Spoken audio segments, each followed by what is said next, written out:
Good afternoon students, this is class 12th maths and today we will discuss the solutions of test of chapter 7th. So question first is find the integral of sine square x by 2 minus cos square x by 2 and the limits are from 0 to pi by 2. Now see this given function sine square x by 2 minus cos square x by 2 can be written as minus of cos x. Now integral of cos x is sine x and the limits are from 0 to pi by 2. Put the limits. When you will put pi by 2 you will get minus 1 minus minus now plus. When you will put 0 sine 0 is 0, so you will get the answer as minus 1. Now second question is integral of 1 upon root 4 minus x plus 1 whole square. So 4 can be written as 2 square. Now this is the integral of the type 1 upon root a square minus x square. So the answer will be sine inverse x upon a.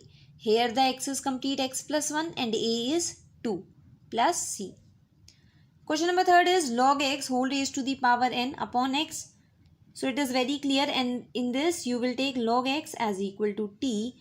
So after derivating both the sides you will get 1 by x into dx equal to dt.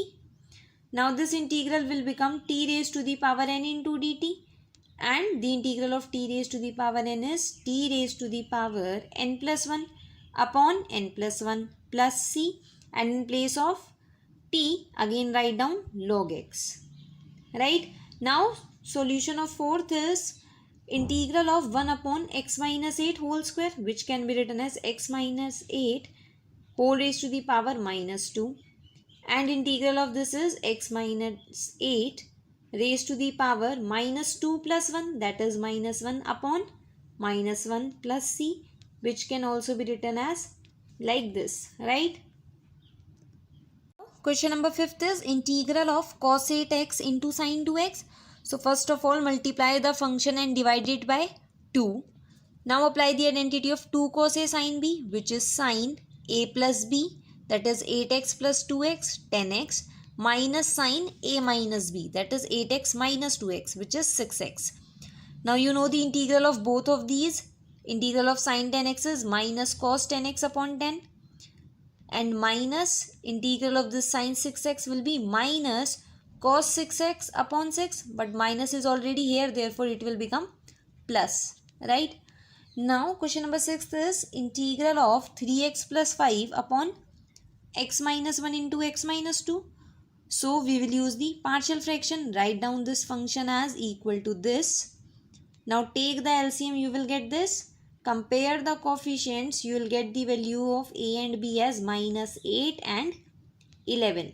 Therefore this given function will now become as equal to, in place of a minus 8 and in place of b 11.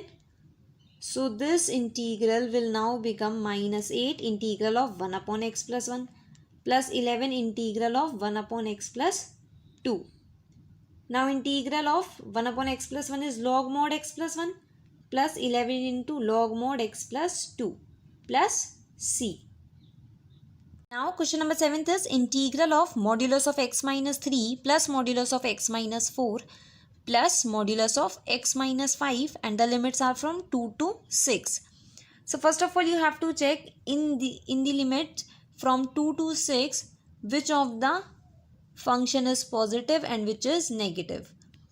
So see, from the limits 2 to 3 modulus of x minus 3 will be negative, modulus of x minus 4 will be negative, so it can be written as minus of x minus 4, and this will also be negative, so minus of x minus 5.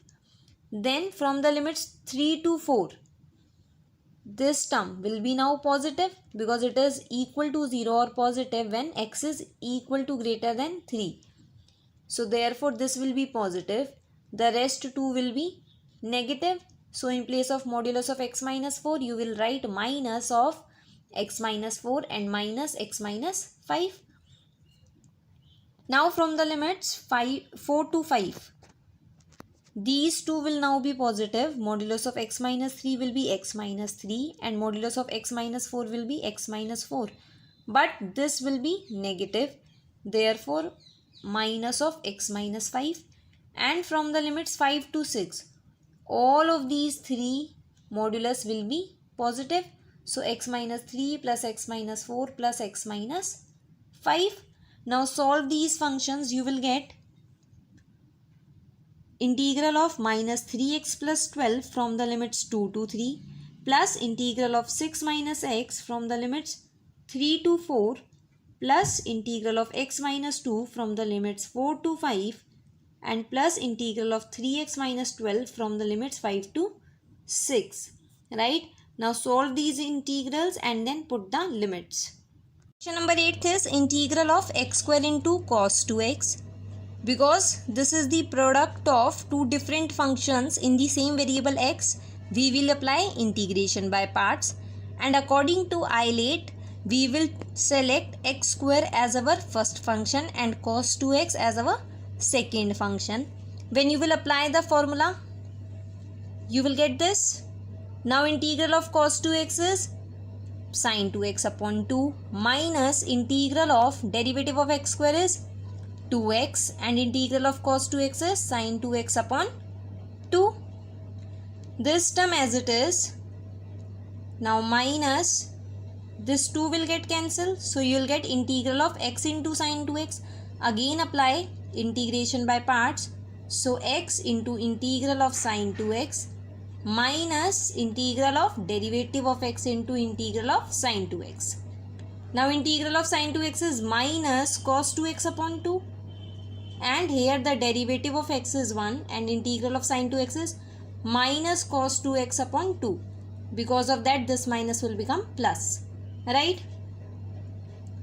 Now this term as it is, this will become minus minus plus x cos 2x upon 2 minus integral of cos 2x is sin 2x upon 2 and 2 already exists in the denominator. So you will get sin 2x by 4 plus c. Number 9 is integral of x raised to the power 9 upon x square plus 1 whole raised to the power 6. See, we can take x square common from the denominator. So now the denominator can be written as x square into 1 plus 1 upon x square whole raised to the power 6. Now numerator as it is, this will become x raised to the power 12 into 1 plus 1 upon x square whole raised to the power 6. Cancel out this, you will get 1 upon x cube into 1 plus 1 upon x square whole raised to the power 6. Now if we let this complete as equal to t, then after derivating you will get minus 2 upon x cube into dx equal to dt. So the integral will now become minus 1 by 2 integral of 1 upon t raised to the power 6. And integral of t raised to the power minus 6 is t raised to the power minus 5 upon minus 5 plus c. In place of t, again write what you assumed. So you'll get the answer as 1 upon 10 into 1 plus 1 upon x square whole raised to the power 5 plus c. Number 10th is integral of sin inverse x upon 1 minus x square raised to the power 3 by 2, which can be written as 1 minus x square into 1 minus x square raised to the power 1 by 2. Right? Why I have written it like this? Because now when we will take sin inverse x as equal to t, after derivating both the sides, you will get 1 upon root 1 minus x square into dx equal to dt, and this 1 upon root 1 minus x square exists in the integrand. So the integral will now become, in place of sin inverse x t, in place of 1 upon root 1 minus x square into dx dt, and in place of 1 minus x square you will get 1 minus x is what? Sin t. So x square is sin square t. 1 minus sin square t is cos square t, and when cos square t will go in the numerator, it will be secant square t. Now apply the integration by parts, taking t as the first function and secant square t as the second function. So t integral of secant square t minus integral of complete derivative of first function into integral of second function. Now integral of secant square t is 10t minus derivative of t is 1 and integral of secant square t is 10t. Now this term as it is, integral of 10t is minus log mod of cos t. So minus will become plus log mod of cos t, and in place of t now put sin inverse x. You will get your answer, right? So these are the solutions of the test. Tomorrow we will start the next chapter.